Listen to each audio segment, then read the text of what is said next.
I don't want them to see me as an example of trauma. I don't want them to see me as an example of somebody who endured or accepted the behavior. I don't want them to see my marriage as things of that. So that's why it takes a lot of work. My mom would be like, nobody wants a lazy man, so you need to step up. Do your job, do your chores. But my father, he was like, this is your house. No one else is going to take care of it. No one rejects happiness. If our moms had been given the love and the value that we're asking of our husbands to give us, would they have said no to that? I grew up in a polygamous home. Like, my dad was married to 2 wives at the same time. We were living at the same house.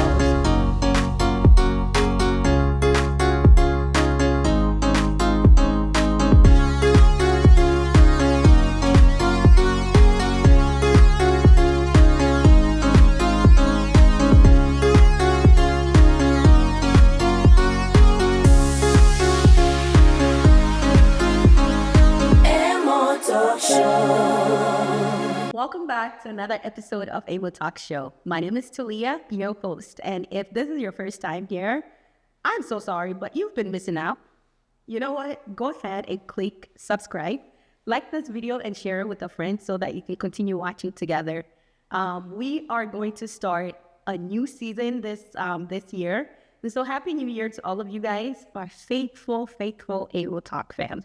We love you guys, and we really appreciated your support throughout all the years.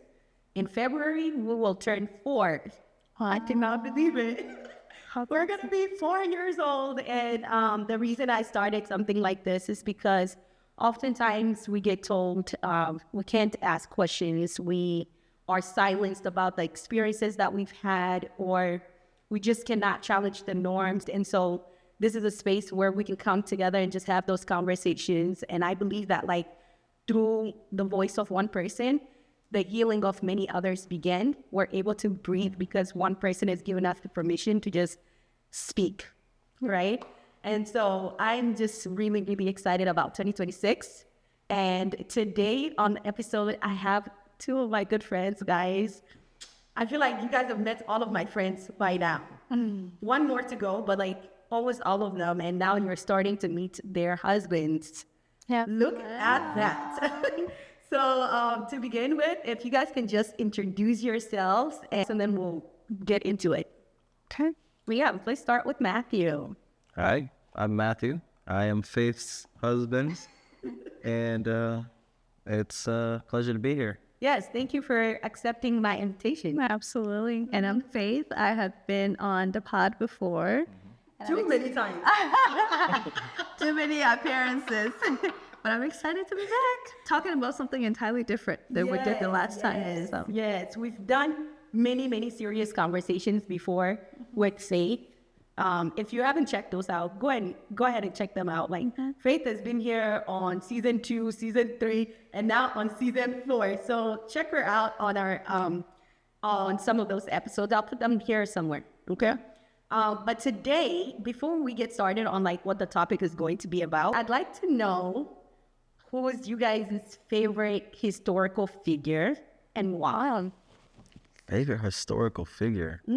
Okay, way to throw a curveball. I know. I wouldn't say. I can go. My favorite is still alive, and surprisingly, Michelle Obama. Really? I know there's something about her. I think obviously being the first lady, and I think she just carried a role like that with so much grace, and I'm sure she sacrificed a lot. And I think as a Black woman, and you kind of just see how she was in the public eye, and just the work that she did, and she's such a brilliant woman. I don't know if anybody has read her book or but I think that's somebody that I truly admire, and I think it's just cool that she's still alive. So yeah. Okay, I like that. Yeah. All right, Matthew, have you thought of yours? I have, I'm sure everybody knows who it is, Martin Luther King Jr. Okay. Honestly, I just respect the kind of man he was, and some people have even said, when I was younger, oh, you kind of look like him. You know? You do give. With the low, when I had a low cut. But just, you won't find a leader like that anymore to where they can just move so many people's hearts and just minds. And changed the world in so many ways. Pretty cool. Yeah. All right. Well, so you guys have met them, and today we are talking about how young couples are redefining marriage in the African diaspora. But today we'll be talking about the Black diaspora because my brother Matthew is not African; he's African American. So the Black diaspora, and so one of the things that really made me want to do this video with you guys, or inspired the series that I'll be doing this year on marriage, is because of the comments I was seeing. I did an episode with my grandparents, and they talked about their marriage, and one person, a media personality, had the guts to take that video and take it out of context and basically tell us that, like, oh, how the young couples, like the young women, are photocopies of our moms. We're not doing such a good job being traditional women, and we're not doing a great job being wives and whatnot. Our mothers did so much, they endured so much, they did a good job being wives and mothers, essentially. Yeah. And when I saw that, there were so many comments after he had reposted that video. And I said, first things first, you're taking my grandmother's point out of context. Second, have we really sat back down to think of like how much our mothers carried? And whether or not the endurance was by choice. Like, did they choose this life, or was this the life given to them and they just had to endure it because they had no other way, right? And I always say to myself, like, no one rejects happiness. Yeah.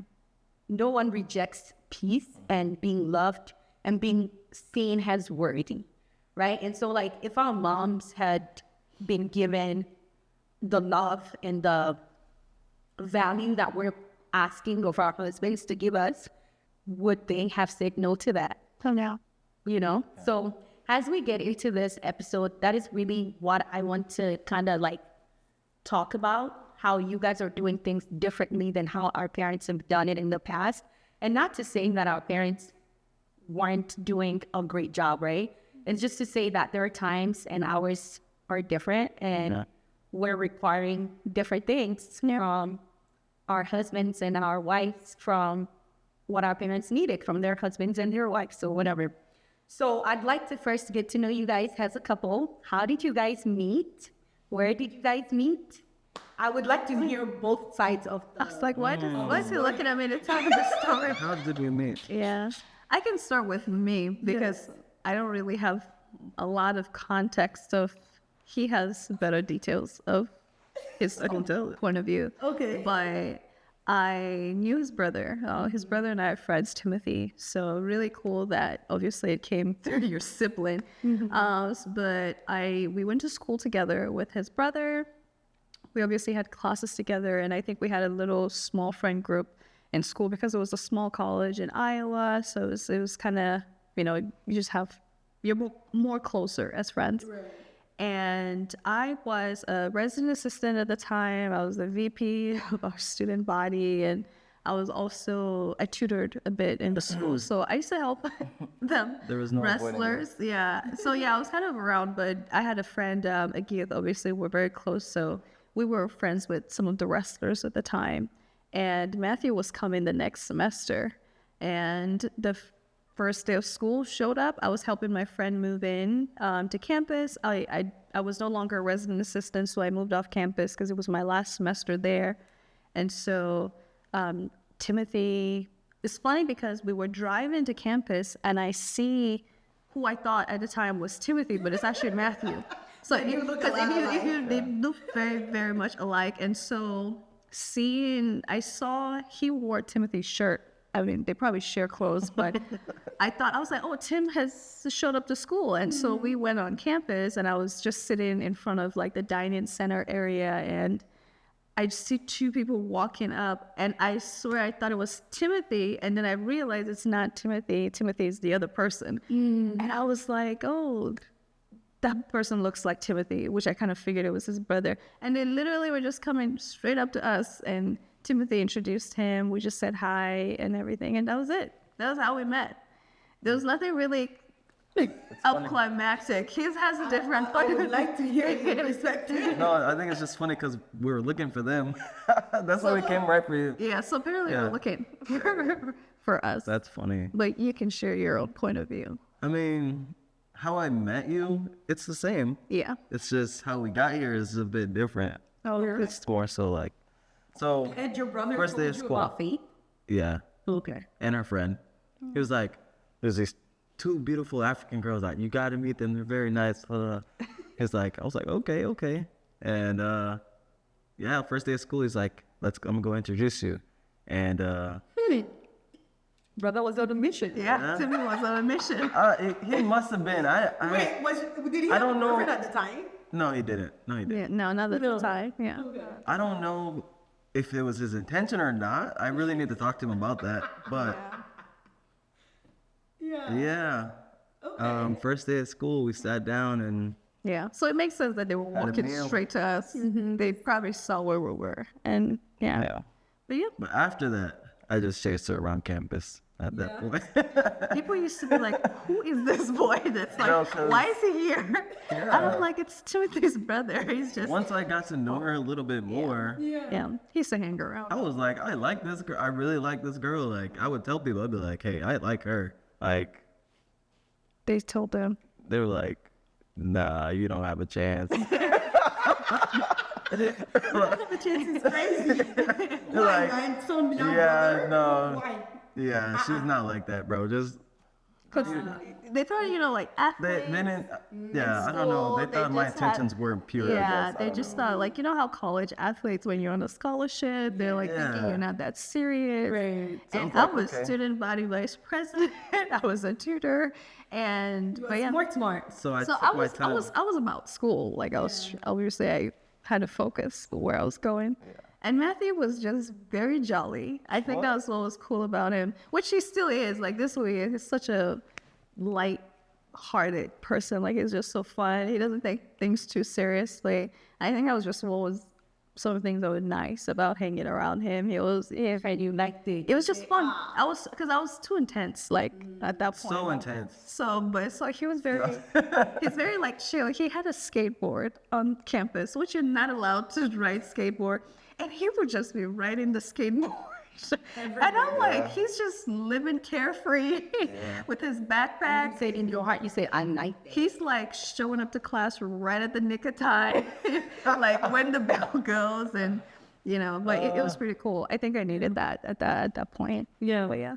And so then you guys started dating, and I'd really like to know, because I feel like a lot of young couples struggle with this, is what early values shaped your relationship? Like what values did you have that were kind of like the foundation for you guys? Boy, Now you've been married, what, 5 years now. Yeah. So 5 years. Yeah. 5 years. Mm-hmm. What was the values? Were some of the things that were like, I would say a strong foundation and communication is very, very necessary in any relationship. No. Like, before even we started dating, like, I was trying to spend all my time with her, like, trying to get to know her, trying to get to know each other's values, if we can be on the same page. Yeah. I Together. think family played a huge role in it too, right? Like they're very close with his family, his relatives. So that was always very important, right? And I've met some of his family before I met him, right? And they were just so lovely. I've met his mom, I met his cousins before I met Matthew, because Timothy was already in school. So I think that he just came from just a loving home, and you could tell, like, regardless of your background, his mom just kind of just loves people. And I like that, because that's how my family is too. I think we're very accepting and very accommodating to people, different cultures that we don't know. So it was really cool to know that he came from that kind of background. At that point in our lives where we were just like, okay, he knew what I was focused on, and he was navigating his own thing, and I think we were just like, I think if we communicate well, obviously that was something that was very important, especially with me too. I was like, you have to always communicate, at least, like, it doesn't have to be too serious, but you just gotta let me know, like, know what's going on, because there shouldn't be anything that's questionable. I don't date like that. Like, I don't want to be guessing. You just got to be straight up to the point about Just it. be open. Yeah. Yeah. And so we just got to figure it, okay, like, you know, that's Be real what it with is. each other. Yeah. And he No he game. would say things like, oh, he doesn't believe in things like a break or stuff like that, right? And so I'm like, okay, that's... I like that. So, and that's something that, you know, I didn't care for those type because people take breaks or whatever when they're dating in school. And I was like, well, I guess Matthew already said that's something that's important to him. He doesn't believe in breaks. He wants to see it through. And I'm like, okay, I guess that's those things we talked about early. When you do have, like, when you communicate well, Yeah. you're able to get your message across. Yeah, Really, yeah, yeah. break if you're Exactly. going on a break, then it's Yeah. end of that, right? Yeah. Yeah. Do what you I want. like how you said, like, the family part of it. Yeah. Like that was a value. I think that's a big deal. And I'll speak to, like, the young couples or, like, any young people that are, like, dating right now. If you're dating someone, get to know their family. Like, get to know what type of family they come from, because believe it or not, Yeah. there's no tree without a root, Yeah. right? Every plant that ever existed in the world has a root. And that root for humans is it's the family you come from. Yeah. And true, yeah, people can grow up and, like, choose to be different from their family or whatever, but it's gonna linger, right? Like, some parts on your family will linger throughout your life. And if it's terrible, Yeah. you're gonna, you know, have regrets of, like, why did I marry this person? Their family is always doing this or doing that, and I don't like it. Or you have kids and your kids are behaving like their grandfather. It's so crazy. I've seen it in my own family. Like, I have, my little brother is named after my grandfather. He behaves just like him. Like, it's the craziest thing. Yeah. Our little nephew, he's named after our great grandfather, and he's like an old man. Like, he talks like an old man. He behaves like an old man. Yeah. And it's crazy because it's like, wow. Had my brother not known who these people were, be asking himself, like, why is my child behaving like this? But it's really, really important that you get to know the background, the person that you are going to spend the rest of your life with, because it does have an impact, right? Yeah. So I'd like to move on to kind of talking about the messaging that we've heard around marriage from the women in our lives. What did you guys hear growing up? What kind of messages were being passed about what marriage is, how it's supposed to be, the sort of expectations that are in marriage and whatnot? Yeah. We both had very different dynamic of Yeah. upbringing. Like, we did not have the norm. I grew up in a polygamous home. Like, my dad was married to 2 wives at the same time, living in the same house. So my view on marriage or what that dynamic looks like is different than his, right? And those are conversations we had. Like, for me, I don't know, I thought marriage wasn't like, it was so rare. I always admired when I saw the nuclear family where it was just the dad and the mom and the kids, right? But obviously, growing up in the Nigerian polygamous home, and it wasn't normal at that time. Like, my dad's parents' generation, people had stopped because it was our grandfather, like my grandfather did it and the great-grand. But to that point, my dad was one of the few of people, because most people would marry a second wife maybe after the first one passes or they actually separated. But it wasn't too common. Let me not say it's common in some tribes, you know, in the villages it happened. But we were living in the city. We were living a modern life. We were, you know, so it was very odd. I mean, to me, it was my normal, but to other people, my friends didn't think it was normal that, like, we had different sections of the house. It was one house, and it was kind of weird. So I always saw marriage, like, I thought it was kind of rooted in, like, the patriarchal side. Like, the men did what they wanted to do, and if they were not thinking about how it affected the marriage. And it was a lot of seeing the wives end of sacrifice. They were constantly sacrificing their happiness for children.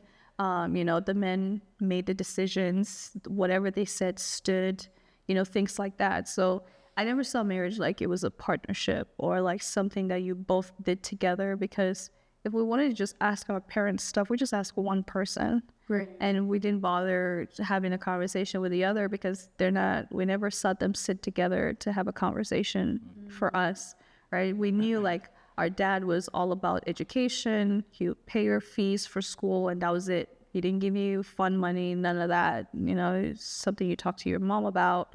Right. And obviously having a stepmother in the house, it wasn't a very good, healthy environment to be in. Obviously, you know, children kind of, I think that's where just trauma builds from those kind of dynamics. But, you know, it was just a very tough situation. So all I had to learn about what a good marriage happened was through my own conviction. Obviously, religion plays a good role in it, which is something we connected on. And obviously, I mean, I have seen role models of like good marriages, so it's not like I haven't seen them. But I think for me specifically in the home that I grew up, it was kind of a different dynamic. Would you say the women in that marriage though were happy with? No, Yep. no, not really. And I talked to my mom about it. We talk about it, and you know, obviously, I think she gives really good advice because obviously she knows what you shouldn't go through, right? And so she gives you a perspective. Not to cut you off, Faith, but I feel like the women were coming. Yeah. It's mostly due to the liberation from our parents, our mothers. Yeah. Like our mothers have really given us good advice what to not be. Yeah.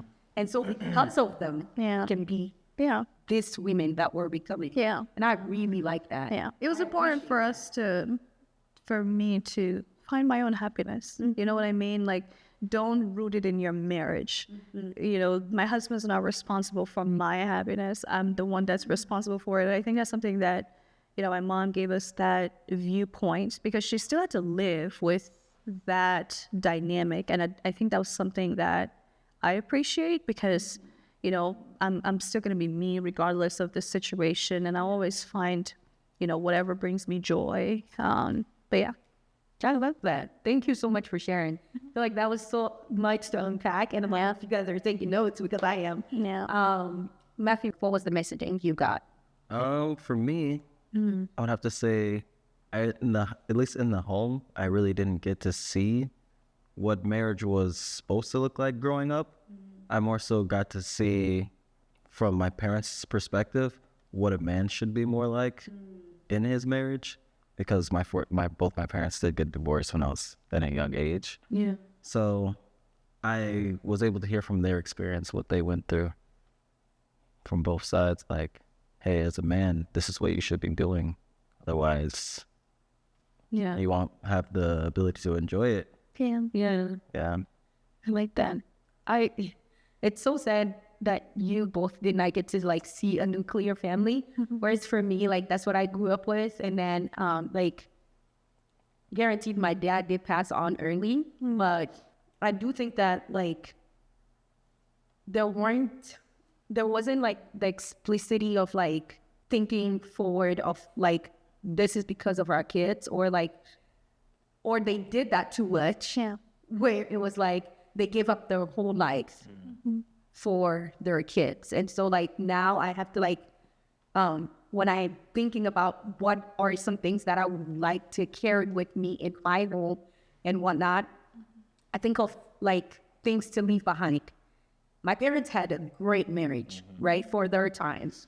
But I do think that there are things that I want that weren't really there. And Like not from my parents, but like from like villagers and stuff I heard like about endurance. And there's a label on being how much you can endure, like that there's a price tag on it. Like, you know, you're getting glorified for how much you can handle from a man. yeah. If a man cheats, then like it's okay. Like you should be fine. Like you're a woman, you're strong. Yeah. You just have to be silent. You have to be patient. All these messagings that are like very traumatizing for kids. Toxic. if you grow up in an environment like that, you accept anything because that's how you were raised. Like that's the messages that you heard growing up. And so, how are you guys, like, what does partnership look like for you guys now in your household? What are things that you're implementing that you're like, I'm happy with this and I'm ready to bring a child in a home like this? Oh, that's a very deep question. Yeah. I think, go ahead. You start. I would say it got to the point where our communication at this point in our relationship, it's like, I'm going to tell her everything. You know what I mean? Like, even the things I don't want to say, I'm going to tell her, because whether I'm going through something on my own or she's going through something on her own, we're both going to be feeling it. You know what I mean? Right. So Whether you say it or not. whether you say it or not, it's going to affect the relationship. And at this point in our relationship, we're telling each other everything. It's like, It's like talking to yourself. It's like, it's you know what kind I of mean? like, I don't know. It's kind of the interesting thing I say about marriage, and maybe other married couples experience it, right? It's so hard to hide something because one way or the other, it always reveals itself.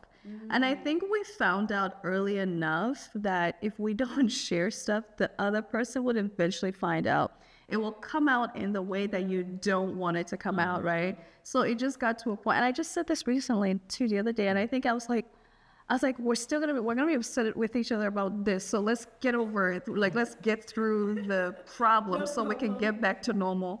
Because it's like, oh, I'm upset with you, but let's communicate through it so you know exactly what it is. That whole lingering thing, we just figure out.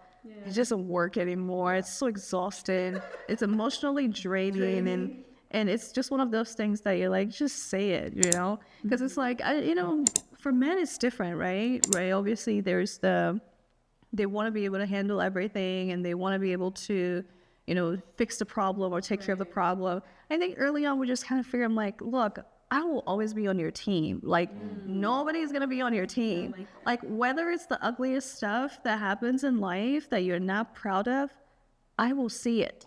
And, I have friends, we have families, but there are things that my closest friends, my families will never know about me because it will never reveal itself to them, but he knows it, right? So I'm like, what's the point? And like, I'm your only teammate, right? And you're always better off Exactly. the problem than fighting Together, yes. And it's like, whether even if it's the most uncomfortable thing, obviously we're still navigating like what works to how to communicate it, because difficult conversations happen all the time, whether it's great stuff. He has a way of communicating that mine's probably different, but as long as it's still set across. And I think we're obviously the more you're married and you stay longer, you learn the other person and know that this is how they communicate well. And also another way is how you receive it, right? Because sometimes like the way you receive it, they will never want to share it again. So sometimes like you have to give yourself the grace of like, okay, it's a very difficult conversation, but we're going to get through it.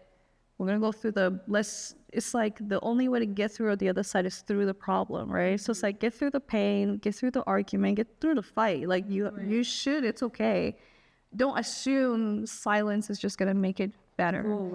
So when we think of like the partnership, we think of the difficult parts of it, right? And sometimes I'm more of a very, how will I put it? I'm very intricate on how I problem solve, right? And I'm very intentional, or I'm very vocal, or I like to put it all out there. And Matthew is somebody that would try to figure out the solution and start trying to resolve it. Exactly. It meant do that, right? But then at the same time, it's like, you don't have to do that. It's always, and that's something it's okay to keep communicating. You honestly don't have to keep doing that. That's something I can help figure out. And when you do it together, it's so much easier to navigate through it, whether it's finances, whether it's thinking about how you're growing your family, or navigating careers, or even other friendships, right? Like, you just gotta get through it together. All right, guys, if you've gotten this far, I love you. I love people who have long attention span. I know. Because in this, right now, people have very low attention span. Very low. And so I love people like you. And if you haven't already liked the video, commented something on this talking with some spoken here. Nothing even, I love this conversation. Faith, I love your marriage. Something. Write something down and share the video with somebody else that might benefit from this. We do this for you guys and for ourselves too. I love learning. It's one of the things I really love about myself is that I just enjoy learning from others.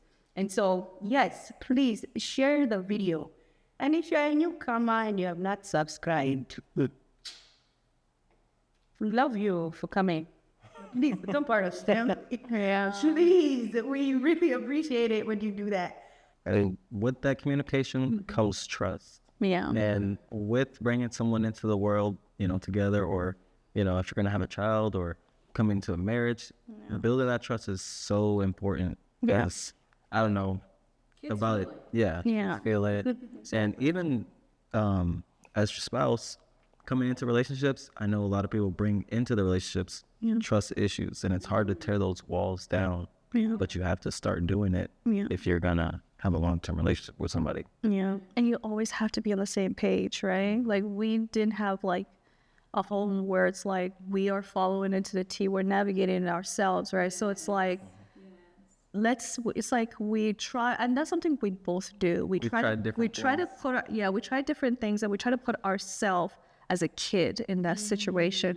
So it's like if we're the parent and you're the child, how would you do it? And that was how we came into the conclusion of like, we always have to be on the same page. Like if you have a kid and they ask you for something, you got to tell me what they asked and what you responded. I have to give the same answer, even if I don't like it, right? And I think that's something that obviously we didn't see that. Like I said, I just have to ask one parent and then we just move on. So I'm like, so sometimes we try to do in a way where we talk through the situation, like, I don't know if we navigated this well. Like, what if there was a kid in the mix? What would you have done? So this, maybe like I bought something that was very expensive, right? And sure, it's just the two of us. We both work and we don't feel it like that. I'm like, but what if there's a child in the mix? Would you bring this up? Like, is this something you would probably think through? So even small decisions, like we actually like try our best to like figure out a way how we can like make that decision together rather than doing it separately, because it's literally the little things that become the big stuff. Big things. Yeah. So we're just like, let's just not like, I think it's just much more easier navigating it together. Yeah. Thank you for sharing that. I also would like to know kind of like what the caring of the home looks like for you guys. Are you guys sharing home responsibilities? What does that look like? Because I know me, I'm African. Yeah. And majority of you that are watching are African. Yeah. One thing we struggle with the most abroad is that men think that home chores are for the wife. Yeah. And it is exhausting for the wife because most of the time they're working. And so now they're arguing about the same thing. Yeah. And the man is deciding not to change. African men, I'm talking to you. I'm talking to you. Are you listening to me? So Matthew, tell us, what does that look like in your home? Me, I know shop because I lived with. She's there. She comes a lot. Just listen to Matthew. I want you to listen. Maybe it was because of my upbringing, but even my mom, like, so I went from a single mother house to a single father house halfway through my life. So I've seen both sides, how like what my mother went through on her own and what my father went through on his own. But either way, they both had to take care of the home on their own. You understand? So my mom would be like, nobody wants a lazy man, so you need to step up. Step up. Do your job, do your chores, and we did get rewarded for it. So, and then when my father, he was like, "This is your house. No one else is gonna take care of it. So you need to." Yeah. Dang, man. But in our house, we take care of it together. So Yeah. It's funny there's things because that she's good at. They're better than me. cooking. Cooking. She handles that. Faith will tell us Matthew was in the kitchen today. I won't cook, My yeah. kitchen has seen it. It's so funny because I mean he does cook, right? And Her more than me though. He says he feels intimidated. Like he doesn't know. He's like, I don't know if I'm gonna like it because she's like, oh, I don't care. Just make the food.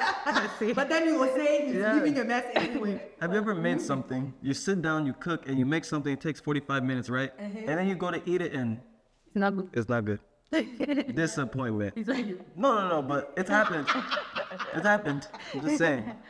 But I will say that, I mean, there are things that obviously, I mean, house chores, I think that point of like, it's your house, you take care of it. I was just That's about to something say that that. It was just like, running in my it's his head. house. He's got to take care of it, right? Like, if I'm just like, oh, like, we need to, like, this needs to be done and stuff. Like, maybe he works, he's very tired. I have maybe a little bit more flexibility. There's some things I would do. And there's some things that he does. And it's not something that like, and obviously it's something you navigate through and through because in different phases of our lives, maybe he's a lot more busier with work and I have a bit more flexibility. There's times where I pick up slack on some things so that he doesn't have to, right? It doesn't mean that it always feels great because we're going to be real about it, right? But it's your house. And there are times that maybe I'm traveling a lot and he's mostly home. He takes care of the house, and if he knows I'm coming back, he'll try to make something. He'll get groceries and things like that. But it's his house, right? He takes care of it. It's my house too. I take care of it, even if there's a specific way I want my house to look like. And so I had to kind of get to the point where it's like, I shouldn't worry if he does the dishes and puts it in different places. So I'm just like, you know what, it doesn't matter. Before I used to care about it, I'm like, oh, but now I'm just like, and I think that's another way. We had a friend in college, and he used to say that like that the reason why he feels like his father never really helped out around the house was because his mom was overbearing about it. yeah, It was my child. Yes, this thing, like it belongs to me. Like everything is mine. Yeah. Like what room are you leaving for your men to actually try and fail? yeah. So I think that's something else we like as women. We have to welcome. Yeah. My man isn't used to always doing this, and so like if he does it and he fails, like that's okay. Like and if he decides to put dishes somewhere else, that is okay. The house is ours, and I just mine. It's fine. Yeah. If we have a new relocation for stuff, I guess that's the new spot. She just puts it I'm just back like, there, I guess too. that's where it's at. Okay, yeah. Because that's where Matthew started putting it. But don't get it twisted. There's some things that I don't do. Yeah. I am not fixing broken anything, right? Yeah. I'm not dealing with the garbage still has to play day. his role. Yeah, there's some things that he's really good at. Obviously, if something breaks before, this is who I was, I'll figure out a way to fix it, right? I'm just like, oh, I don't need to do it. Now I'm just like, no, I don't need to do that. If before maybe the engine light is on, or I would just go to the mechanic and figure it out and say, oh, issue. Now I'm like, drop the car at home, switch keys. You don't know how much I learned for that. I cannot wait until I'm married for me to just drop the keys. Before I'm like, the tire pressure light is on. Typically, I would literally just go to like Discount Tire or something and fix it. Not anymore. Now I'm like, Not anymore, She baby. just pulls up. I'm pulls like, out. I'll pull up this job set. I say, here's the keys. I'll take the other key. Yeah. There's a tire pressure light that's on. Because I think at some point you get to a point where it's like, just offload. It's not that big of a deal. Yeah. And I think that's something I pick up from him. Obviously, when we met, he's such a free spirited stuff. You don't take some things too seriously. Yeah. It's not that big of a deal. We're just doing the dishes, clean the house. I mean, We already have so much in our life to We worry have about so much that to we worry about. can't push off. Yeah. So why make the little things such just give yourself anxiety, yeah. And we have the conversation like, There's tomorrow. what we say 2026, I think we should, even if everyone has their own home, everyone to do what's different, right? I'm like, I was like, we should probably invest in, let's actually allow getting someone come clean the house, right? Because how about we don't even want to be having this whole like, oh, this needs to be clean. How about you do it? It's like we want to focus our energy on something. So let's get the help because we can do that. And you so can that afford it. Exactly. So No. it's like, let's just do that and not worry about it. So it's like, oh, the cleaner's coming on this day. This is something and that's a conversation we just had. Because before, Matthew was I can clean the house. I got it. The house is not that big. Now I'm just like, It's because like it's the mental load of like you're coming back from work or you've cooked and you're like, oh, I gotta deep clean the house, which is like it's fine. Your house, the house And is you guys always are business owners. exactly. Too, so it's not like exactly. So just have time on exactly. your So side. I'm just like, let's just figure it out. We got a robot cleaner the other day. didn't And work. Matthew loves operating that thing. He has it scheduled at 3 a.m. to sweep the floor, which is Great. it's funny because I've always wanted it. But I'm just like, he said he can sweep the house himself. It's nice. So now you wake up in the morning, at least the floors are clean. all the particle. He won it from won it. a Christmas party. So well, it would have been bought eventually. It's a couple hundred. So sometimes so we just kind of figure out like, oh, this is what we want, and these are some of the little things. Other big stuff we set time for that too. You guys, did you hear that? Yeah. It is his house. Yeah. It is our house. It is their house. Yeah. Together they make it work. Before we continue, I would like you, if you have gotten this far, to like this video, comment something, say, I like what Matthew said, I like what Faith said. Do you even know their names? Write something. Tell us what you're liking from this conversation. And if you haven't already subscribed, my guy, you're tough. You're tough. Just click the subscribe button. It's not hard, I promise you. And you're helping us grow and reach more people for this type of conversation. I know you're enjoying. Guys, myself, I'm enjoying. I love it here. Yeah. So we're going to go into talking about infidelity and how it is glorified, or just how our people have made infidelity normal or to normalize it so much. And people will say, there's this saying that they would say, oh, men will be men, boys will be boys. I know. It starts with boys will be boys, and then men will be men. If he cheats, so men will be men. He hits you, men will be men. If he leaves and financially puts you guys in debt, men will be men. Anything that a man does is looked at as like, men will just be men.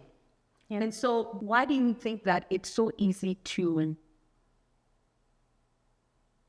dismiss infidelity for men will be men? And what harm does that cause in any marriage whatsoever?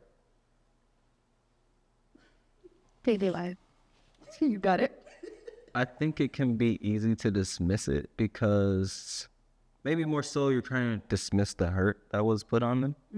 But I don't think infidelity is good for the man, the woman, or anybody involved at that point. I mean, I've seen how it could tear families apart personally. So I know I wouldn't put myself in that position. Yeah. When you say that, like, it's dismissing just the hurt that was put on either person's, can you go explain that like a little bit more? So basically, if you're saying that it's like you're expecting to be hurt and that it's okay, but you should still move on because what else can you do? My little sister has this thing that she likes to say. She says a lot of our parents have blood pressure issues because of the traumas that they endured throughout their marriages. And one of those being like infidelity.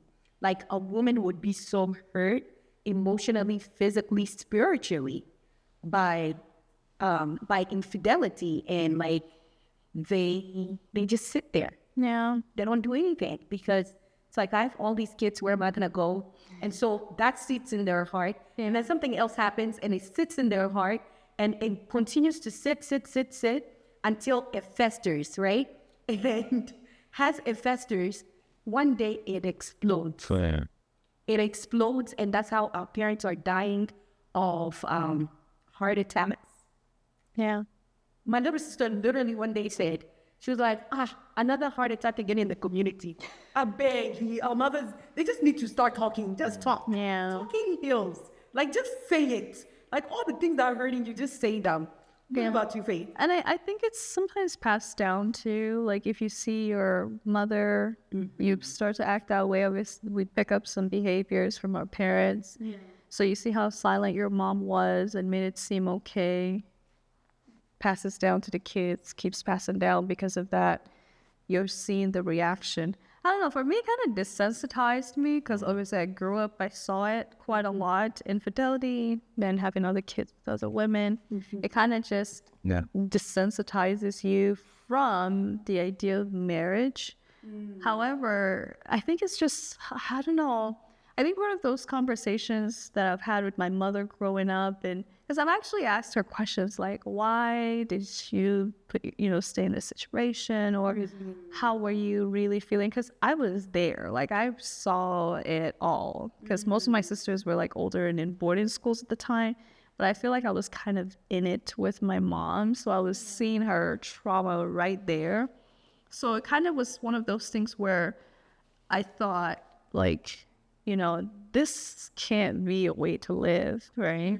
And I think as I navigated relationships, I just knew when it was going to be different for me. I was going to bring it, it's going to be right up at the forefront of the conversation. That's something we talked about early on, to know where exactly we stand. And we talked about it extensively because we both know that we're products. Surface level. Exactly. We've seen products or results a bit and how it affected us as kids. So sometimes it's not just, sometimes you just think about yourself, like, if you have a daughter, what would you want her to be in this situation? Like, what kind of advice do you? So that's the same thing of those role plays that we do on some decisions that we make. We kind of ask tough conversations, right? Because I'm like, we'll watch a movie and, you obviously movies of like abuse or, sexual assault. These are real things, right, that happen. And, you have to ask, like, what would you do? Because, like, as your wife, right, obviously you see things differently, but if it's your child who sees you as their world, what do you want them to see of the world? Like, what do you want to instill in them? So for me, it's like, I don't want them to see me as an example of trauma. I don't want them to see me as an example of somebody who endured or accepted the behavior. I don't want them to see my marriage as things of that. So that's why it takes a lot of work with what you're doing, right? Because you're thinking, because sometimes, we have our own purpose in life and you have children and you pass down the best of you. Because I feel like having children is a privilege in life, right? And so if you have to honor that decision, you have to do the best that you can. And you cannot intentionally put kids in like a space of trauma because they see you as their whole world. And so it's one of those things where it's like, in as much as I saw it, it's kind of like the buck stops with me. Like, it's not going to pass down. This is not something that's normal. I have conversations with my mom. I see how she's around her grandkids. And it's those conversations, like, these are the things that we have in our family that we're choosing to raise our children.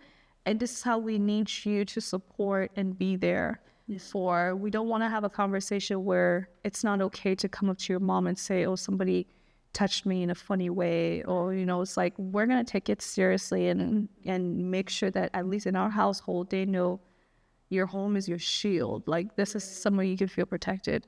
So yeah, I love that. Yeah, I'm gonna say something else.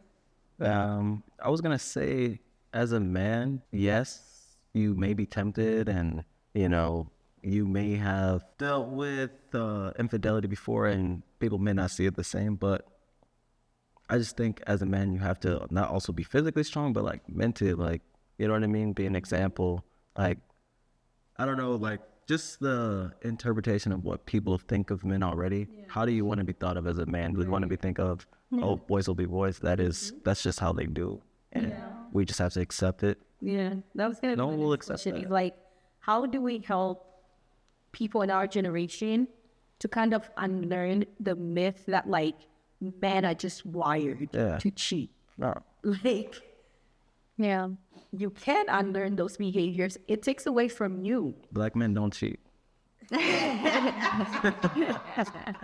just a slogan. Please, let's leave the slogan. Let's actually do what the slogan says. Black men don't cheat. Don't cheat. Let's not normalize cheating, because it really does take away not just like you said, the hurt thing that you said earlier, right? It doesn't just hurt that individual. It hurts you because it's hurting your marriage. It takes away a part of you. Like every time you sleep with someone else outside, you've literally taken your matrimony elsewhere. Yeah. And like, what does that leave you with in the whole way? Right. Like, what are you prepared to lose? Your wife, your children, your home, start over? Yeah. Like, It's funny because in church yesterday, our pastor said, a renewed harvest. You reap more from a renewed harvest than a brand new. So it's kind of like if you stay and work on what you have and continue to work on and put in the work, God will. The renewal is always better because it brings you out stronger, more of a new person. You're better as a whole, right? Versus when, you went through this, you quit, you start over. yeah. You go through this, you quit, you start over. So I thought that was a very interesting perspective on renewed hope, harvest, and things like that. Yeah. Every year, it's like through our marriage, we've been through 5 years. Every year, you have a little bit more of the person that you loved. You know what I mean? You learn more. But I'm still learning of who she is, you know? Yeah, always be learning that she's evolving and you're evolving. And so should your marriage. Yeah. Oh, Yeah, that's true. yeah, I like that. I am like, okay, baby. So should your marriage. I think that's true. Your marriage should evolve as well, right? I think when we go into it, we think of it like it's a certain type of way. And oh my God, have we tried and failed in so many things, whether it comes to finances or figuring out really what our dynamic is. Yeah. How we started, we obviously were benchmarking what we grew up knowing. It did not work. And we're like, this is not the kind of people we are. We have to figure out what works for us. Yeah. And some of the things that work for us is a taboo for some other people. They don't believe in it. They don't think of it that way. And I'm just like, this is what gives us peace of mind. And this is the best situation for us right now. But who knows, 10 years down the line, it could be different. And we need to be able to evolve with it as well. So Yes, I love that. I love that. Yeah, you are evolving, person, and so everything else around you should be like evolving with that. Yeah. And I think you guys have really touched some good points. And I'm learning so much. I'm learning so much. don't worry. Communicate so well. Someday it's gonna be the other way. You said we communicate so well. You do. You communicate so well. You guys, let me tell you a story. When I first met Matthew, like, I think it was like a year or like maybe like months into us knowing each other. We went out. It was my 23rd birthday. Oh my gosh, I've known you guys for so long. Oh my It God. was my 23rd birthday, and I took my first ever shot in my life. And I think I took 2. That day I was crazy anyhow, but Matthew took such good care of us. And I could tell the two of them were just communicating with the eyes, like, take care of my girls. And he really, really took good care of us. Matthew was the honorary African Union member. He really was. People thought he went to UNI. You and I. He did it. He did it. He was just always around. So it's just been really beautiful to watch your union grow and just like to be there for the different milestones. Like I think by the time I marry you guys, let me tell you, by the time I marry, I'm going to be such a good wife because my friends have such good husbands and they are such good wives. So there is no other way of me not being able to do it. That's my guy. But I also wanted, the reason I asked the question about infidelity out is because I saw a video on YouTube, not on YouTube, on TikTok. A young lady from my community, the Bembe community, the Congolese community. This young lady had gotten married, and on her wedding day, she was in her gown, and she sat on a chair, and she was telling us that, oh, guys, you know, if your man cheats, like, it's okay. Like, what's the big deal? Some people, they need to take their phones away from them and social media. She said, what's the big deal? And the comments, like, we've also had like an adult woman that is like just been talking about how a man cannot stay with one woman alone. Like, you cannot eat one dish for the rest of your life. You cannot wear the same clothes for the rest of your life. Has a way to kind of like just excuse the behavior. Like, no, take accountability. Stop protecting these men from actually taking accountability for their actions. Because why are you telling, like, the reason why this young lady had said what she said is because of the things that she's seen and has heard, right? Because what in the world is a 21-year-old sitting down and telling people, oh, and she was in her gown, her white gown, her white wedding dress. And she sat there and she told people if a man cheated, she would never go home. Like, she would never return to her parents because her man cheated. Yeah. You know, it's so funny. I think I probably asked it years ago, but I don't even think we had the perfect answer or good answers for it. Well, I was like, what does, you know, what you do for better, for worse, like during your vows, what does it mean? What does it mean? Like actually put an example. What does that look like, right? So that, because sometimes I don't think people get it. Yeah. Because it's like, okay, so if you're put in that, because some people, we think things are so far-fetched from happening to us, right? It's like, so what if it happens to you? What are you going to do? Yeah. Because there's a societal way of doing things, right? Just society tells you, shows you what to do, obviously. In a society where, the single motherhood lifestyle is glorified, and some people, they do it either by choice, and some people it's just their situation and their circumstances, which either way, people are still raising kids wonderfully as single mothers. Right. However, I feel like people have allowed society to dictate how we make decisions within our own home rather than like actually figuring it out for yourself, right? So it's like, just because this person gave an example of, oh, it's okay to cheat in this situation, like, what does it mean for you? Like, actually put a face and picture to it. If your partner that's sitting across from you or sitting in the same bed across from you does it to you, what is that going to do? Because I feel like sometimes we don't make it real, like to understand the impact it does for your family, because it's like, this is somebody that chooses to do life with you. You've seen everything about them that nobody else knows, and you intentionally hurt them, right? And I think that's like a very real thing that I don't think we think about to actually actually say we're going to do the way. Who else could hurt you like that? Breaking trust. Yeah. And trust is such, like, it's a big thing. Like, build it and to maintain it. Yeah. It's so much longer I to think build that's why. trust, and it's very quick to break it. So Anything. Really. yeah. Anything really, yeah. It's easier to break something Yeah, than to build it. than to build. Yeah. If you carry your leg and go back to your parents' house to talk about your marriage business, they'll be involved. Your family knows what they can get away with based off of what you left them. So Your friends and your family never forget and they never forgive. You can forgive and move on. After maybe rent started being late, like to pay it, I was like, we need to figure out a better method. because So we're making enough money. this was, we're trying to do 50-50. And then any baggage, any bills you brought into the relationship, you handle it On your own. that is your problem.